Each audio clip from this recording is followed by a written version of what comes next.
Scientists at the site of supervolcano Yellowstone have warned that there is a chance the volcano could erupt this volcano season, which would end up killing millions of people worldwide, and devastating the planet. The scientists have warned that instances of volcanic eruptions are their highest for 300 years at the moment, and there is a 10% chance of Yellowstone erupting this year. Experts at the European Science Foundation have pointed out that supervolcanoes like the one at Yellowstone National Park pose a much greater threat to Earth and humans than asteroids, earthquakes, global warming, and even a nuclear or hydrogen bomb. There are few real contingency plans in place to deal with the ticking time bomb, which they conclude is likely to go off within the next 80 years. The world's most dangerous active volcanoes include Yellowstone, Mount Vesuvius in Campania, Italy, and Popocatépetl near Mexico City.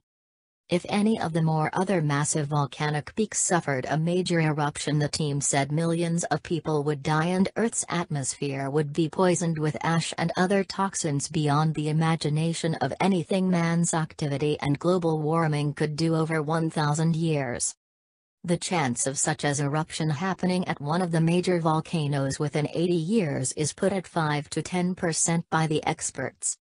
There are already fears that Yellowstone could blow any time within the next 70 years on a scale that would wipe out the western USA and affect the course of global history.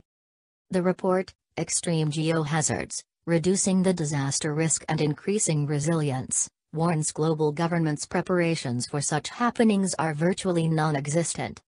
It said, although in the last few decades earthquakes have been the main cause of fatalities and damage, the main global risk is large volcanic eruptions that are less frequent but far more impactful than the largest earthquakes.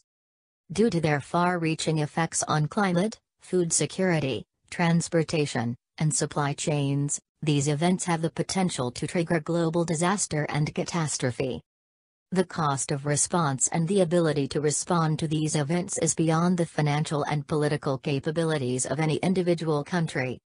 The report looked at other major geohazards facing the globe, including earthquakes, drought, asteroids, floods, tsunamis, hurricanes, avalanches and wildfires. Large earthquakes and tsunamis have happened more in the last 2,000 years, meaning there was better preparedness. The report concluded, volcanic eruptions can have more severe impacts through atmospheric and climate effects and can lead to drastic problems in food and water security, as emphasized by the widespread famine and diseases that were rampant after the Lucky 1783 and Tambora 1815 eruptions. Hence, extreme volcanic eruptions pose a higher associated risk than all other natural hazards with similar recurrence periods, including asteroid impacts. The eruption of Tambora on Sumbawa, Indonesia killed about 100,000 people, but ash clouds meant there was no summer the following year, and it was one of the most important climatic and socially repercussive events of the last millennium, the report said.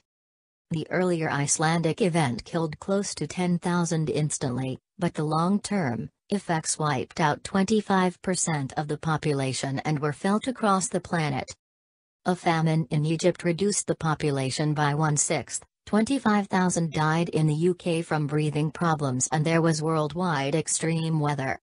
Similar scale events today would be much more catastrophic, the team warned, due to much bigger populations, global travel and food chains and reliance on technology. Worryingly, scientists say research over the last 300 years of volcanic activity shows we are currently in a volcano season, meaning increased activity. Volcanoes are also more likely from November to April in the northern hemisphere, when ice, rain and snowfall can compress the bedrock.